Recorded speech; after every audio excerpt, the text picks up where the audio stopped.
আসসালামু আলাইকুম, শুভ সকাল। কেমন আছেন সবাই?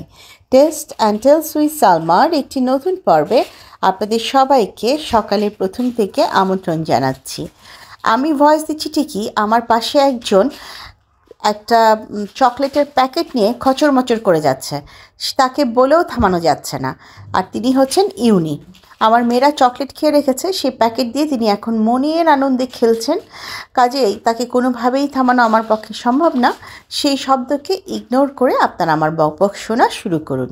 আচ্ছা, কেমন আছেন সবাই বলুন তো? কাছে দূরে যে যেখান থেকে আমাকে দেখছেন, আশা করছি আল্লাহর রহমতে আপনারা সবাই ভালো আছেন পরিবার পরিজন নিয়ে। আলহামদুলিল্লাহ, আমিও ভালো আছি আমার পরিবার পরিজন নিয়ে।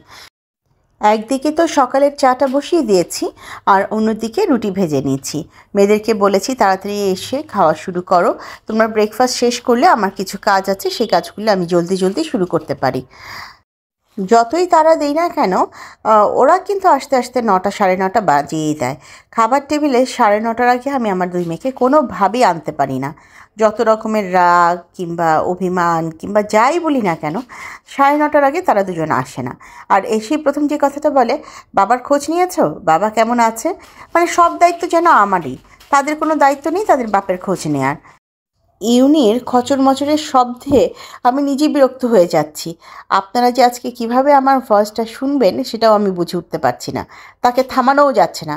সেটা নিয়ে যে সে কী খেলাটা খেলছে একটু দেখাতে পারলে আপনারা অনেক মজা পেতেন।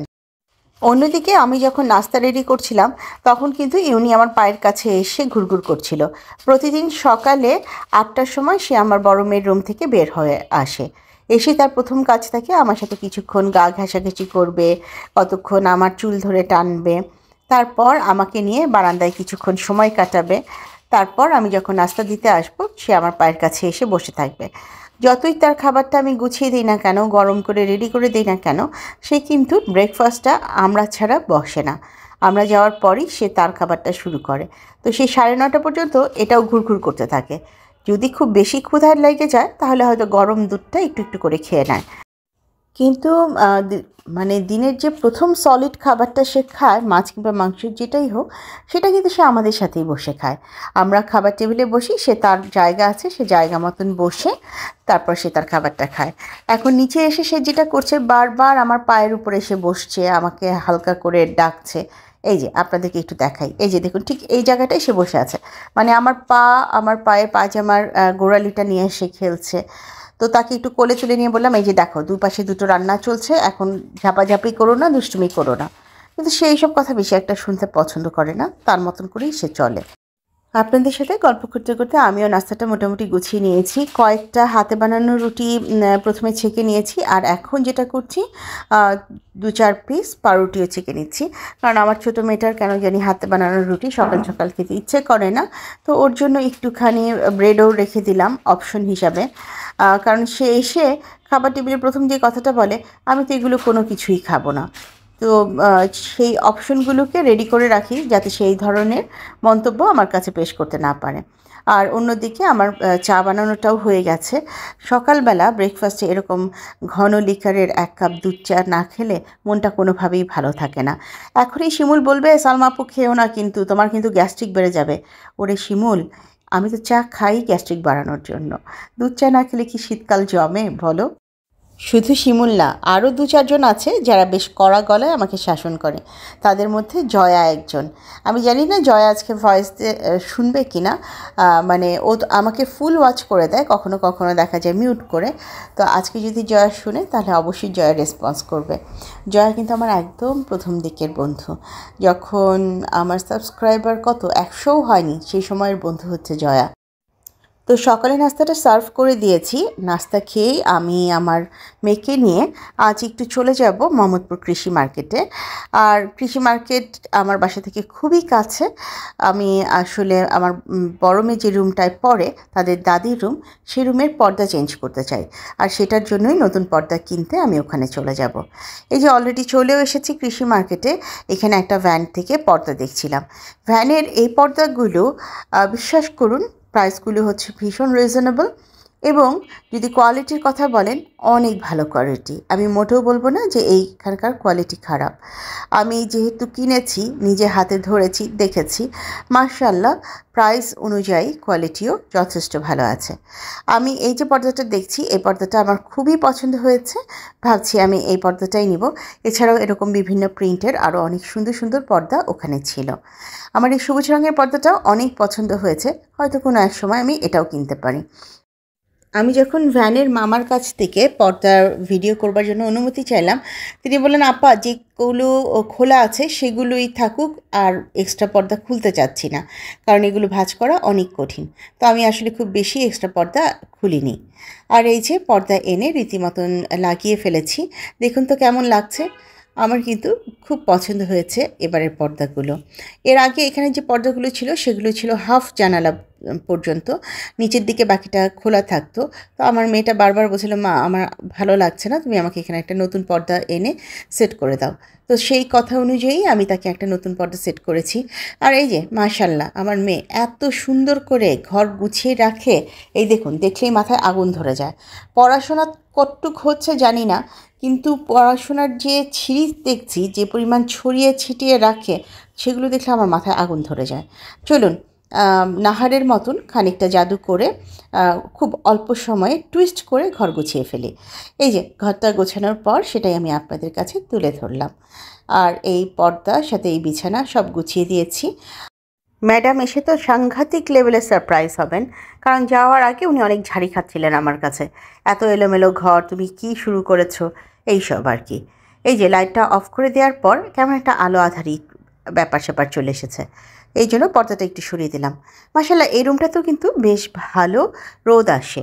বিকেলে 3টার থেকে মোটামুটি 4:30 পর্যন্ত বেশ ভালো রোদ থাকে। মাঝে মাঝে ইউনি এখানে এসে শুয়ে রোদ পোহায়। এর আগে একটা ক্লিপে মনে হয় আমি আপনাদেরকে দেখিয়েছিলাম, ও একটা চেয়ারের উপরে এখানে বসে বসে রোদ পোহাচ্ছিল। তো কেমন লাগলো আমার মেয়ের এই রুমে পর্দা আনার পর রুমের লুকটা আমাকে জানাবেন। এবার চলে এসেছি রান্নাঘরে। আজ একদম শর্টকাট একটা রান্না হচ্ছে, শোল মাছ রান্না করছি নতুন আলু দিয়ে। আর এই রান্নাটা যখন করছিলাম তখনও আমার সারাটা বেলা তার কথা মনে পড়েছে, যখন খেতে বসেছি তখনও সারাটা বেলা তার কথা মনে পড়েছে। আমি সিরিয়াসলি আর প্রবাসীর বউ হয়ে থাকতে চাই না। আমি চাই ভদ্রলোক এবার আমাদের মাঝে ফিরে আসুক। এই শীতের মধ্যে কাঁপতে কাঁপতে নিজে হাতে চা বানিয়ে খাওয়া, কোনো রকমে সারভাইভ করা কোনো মানেই হয় না। জীবনে ভালোভাবে চলবার জন্য অর্থের প্রয়োজন আছে, কিন্তু শো অফ করবার জন্য অর্থের প্রয়োজন নেই। আলহামদুলিল্লাহ, আমার জীবনে আমি যা পেয়েছি তার মাধ্যমে মোর দ্যান এনাফ। আমার মনে হয় আর প্রয়োজন নেই। এখন সে আমাদের মাঝে চলে আসুক, আমাদের সাথে থাকুক, মেয়ে দুটোকে মানুষ করুক। মেয়ে দুটোরও বাবার বড্ড বেশি প্রয়োজন। প্রতিটা দিন সকালবেলা আমি যখন তাকে জিজ্ঞেস করি নাস্তা করেছো কি না, সে একটা মুচকি হাসি দিয়ে বলে, হ্যাঁ চা তো খেয়েছি। আমি জানি সে কী খেয়েছে কি না খেয়েছে। রাত্রেবেলা যখন জিজ্ঞেস করি এখনও উঠছো না, খাচ্ছ না, মাঝে মাঝে বলে আমার ইচ্ছে করছে না, টায়ার্ড লাগছে, শীত লাগছে। এই জিনিসগুলো আমার আসলেও আর ভালো লাগছে না। আমি খুব শিগগিরই প্রবাসীর বউ থেকে একেবারে গৃহবধূ হয়ে যেতে চাই, এবং সেই জন্য আমি হাজব্যান্ডকে ছিনতাই করতে ভুটানে যেতে হলে সেটা করতেও রাজি আছি। আপনাদের সাথে গল্প করতে করতে রান্নাটা কিন্তু মোটামুটি শেষ করে ফেলেছি। এখানে বেশ কিছু নতুন আলু দিয়ে দিয়েছি আমি, সাথে শোল মাছ। এটা আমি বেশ ঝোল ঝোল রেখেছি, যাতে এটার ঝোল দিয়েই ডালের কাজটা হয়ে যায়। এবং আজ দুপুরের রান্নার সবচেয়ে বেশি সারপ্রাইজিং যে অংশটা আছে, সেটা যখন আমি আপনাদের কাছে বলবো, আপনারাও খানিকটা বিস্মিত হয়ে যাবেন যে কী করে সম্ভব হলো এটা। শীতকালের যে কোনো রান্নায় ধনেপাতা থাকবে না, এটা হতেই পারে না। ধনেপাতা ছাড়া যেন তরকারি রান্না অসম্পূর্ণ থেকে যায়। এটা কিন্তু আমার একার কথা না, আজকাল অনেক আপুদেরকেই দেখছি রান্নার শেষে ধনেপাতা ছেটাতে ছেটাতে এই কথাটা বলছে। দুপুরে গোছল এবং নামাজ শেষ করে খাবার রেডি করা শুরু করেছি। এখানে আজ 2 রকমের ভর্তা করেছি আমি। প্রথমটা যেটা দিলাম সেটা আলু ভর্তা, আর এরপর যেটা দিলাম সেটা হচ্ছে সিম ভর্তা। ওই যে একটা সিম আছে না, লম্বা সরু সরু, ওই সিম ভর্তা।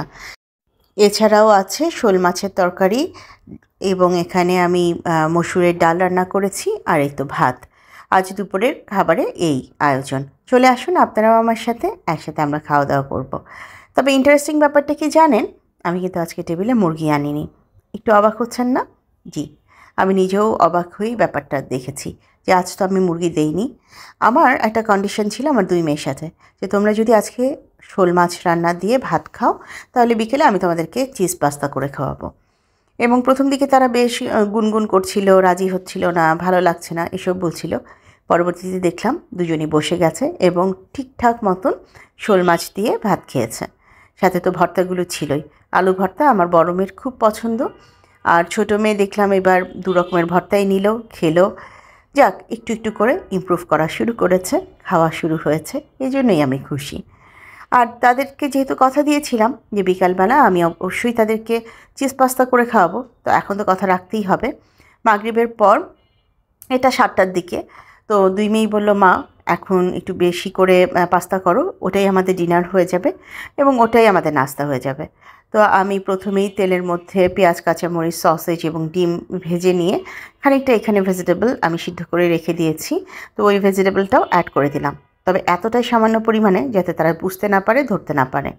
আর তারপর আগে থেকে সিদ্ধ করে রাখা পাস্তা দিয়ে আর মশলা দিয়ে সব কিছু দিয়ে অ্যাজ ইউজুয়াল যেভাবে পাস্তাটা রান্না হয় সেভাবেই করেছি। এটা আসলে রেসিপি শেয়ার করবার মতন এমন আহামরি কোনো কিছুই না। আমার আপুরা আমার চাইতে অনেক বেশি ভালো রান্না জানেন, পারেন, এবং তাদেরটা দেখে আমি প্রতিনিয়ত নিজের রান্নার মধ্যে পরিবর্তন আনি, অনেক কিছু শিখি, বোঝার চেষ্টা করি। আর সেদিন যে আমি দুধ চিতই দিয়েছিলাম, সেখানে যে দুটো কারেকশন আমাকে দুজন আপু কিন্তু খুব সুন্দর করে বুঝিয়ে দিয়েছেন। একজন হচ্ছে আমাদের তাসলিমা আপু, তিনি আমাকে বলেছেন পিঠাটা যেন আমি 2 ভাগ করে কেটে দিই, তাহলে ভেঙে যাবে না। আরেকজন আপু বলেছেন গরম পিঠা যেন ঢেকে না দেই, সেটাকে খানিকটা এমনিই রেখে কিছুক্ষণ পর যেন ঢেকে দেই। আসলে এই যে এভাবে আপনারা কমেন্টের মাধ্যমে আমার ভুলগুলো ধরিয়ে দিচ্ছেন, আমাকে শিখিয়ে দিচ্ছেন, অন্তরের অন্তঃস্থল থেকে আপনাদের প্রতি কৃতজ্ঞতা প্রকাশ করছি। আসলে আমরা তো কেউ পারফেক্ট নই, করতে করতে জানতে জানতে তারপর না একটা কাজ শিখি। সেখানে কেউ যদি দুটো অক্ষর আমাদেরকে বুঝিয়ে দেয়, শিখিয়ে দেয়, কাজগুলো করতে নিশ্চয়ই আমাদের জন্য অনেক বেশি সুবিধা হবে। আমি কিন্তু যেসব আপুরা টিপসের ভিডিও দেয় তাদের ভিডিও খুব মনোযোগ দিয়ে দেখি, কারণ অহরহ চলতে গেলে এই ধরনের ঝামেলা আমরা পড়ি। তখন এই টিপসগুলো কাজে লাগিয়ে কীভাবে শর্টকাটে একটা প্রবলেমের সলিউশন বের করে ফেলা যায়, সেটা নিয়ে কিন্তু অনেক আইডিয়া পাওয়া যায় টিপসের ভিডিও থেকে। তো পাস্তাটা শেষ করে আমি এখানে 2 লেয়ারে চিজটা উপরে দিয়ে দিলাম। এবার আমি 30 সেকেন্ড কিংবা 1 মিনিটের মতন এটাকে একটু গরম করে নেব। কোনো বেক করছি না, জাস্ট খালি গরম করে নিচ্ছি চিজটা মেল্ট হয়ে যাওয়ার জন্য। করে তারপর আমি এটাকে সার্ভ করে দেব। জীবনেও ভাবতে পারিনি পাস্তার লোভ দেখিয়ে মেয়েদেরকে আমার শোল মাছ খাওয়াতে হবে এবং শেষ পর্যায়ে যেয়ে পাস্তা রান্না করে সেটাও খাওয়াতে হবে। হ্যাঁ, আমার পরিশ্রম একটু বেশি হলো, কিন্তু যাই হোক, তারা তো ধীরে ধীরে মাছগুলো খাওয়া শুরু করেছে। সপ্তাহে 1 দিন করে ঠিকঠাক মাছ খাওয়াতে পারলেই আমি খুশি। তারপর না হয় বাপ আসার পর যেটা হবে সেটা দেখা যাবে। তো এই যে চিজ পাস্তা শেষ, তৈরি করে ফেলেছি। এখন ওদেরকে সার্ভ করে দেবো। তাদেরকে বললাম, যাও দৌড় দিয়ে দুজনের জন্য 2টো প্লেট নিয়ে আসো, আমি তোমাদেরকে সার্ভ করে দিচ্ছি। আপনারাও না হয় চলে আসুন আমাদের সাথে বিকেলের এই নাস্তায় চিজ পাস্তা খাওয়ার জন্য। আজ তাহলে এই পর্যায়ে থেকে আমি আপনাদের কাছ থেকে বিদায় নিচ্ছি। অনেক লম্বা সময় বকবক করলাম। আমার নতুন বন্ধু, পুরনো বন্ধু যে যেখান থেকে আমাকে দেখলেন, ভিডিওর কোনো একটি অংশ যদি ভালো লেগে যায়, কাইন্ডলি লাইক, কমেন্ট, শেয়ার এবং সাবস্ক্রাইব করে আমাকে এগিয়ে যেতে সাহায্য করবেন। যারা প্রথমবারের মতো আমাকে দেখলেন, ভিডিওটি ভালো লাগলে অবশ্যই আমার বন্ধু হয়ে আমার পাশে থেকে যেতে পারেন। ঘরে যদি আপনাদের বৃদ্ধ বাবা মা এবং ছোট সন্তান থাকে, তাদের খেয়াল রাখবেন। শীতকাল চলছে, তাদের শরীর স্বাস্থ্যের খেয়াল রাখবেন। আজ তাহলে এখানেই বিদায় নিলাম। দেখা হবে আগামী পর্বে। সে পর্যন্ত আল্লাহ হাফেজ এবং আসসালামু আলাইকুম।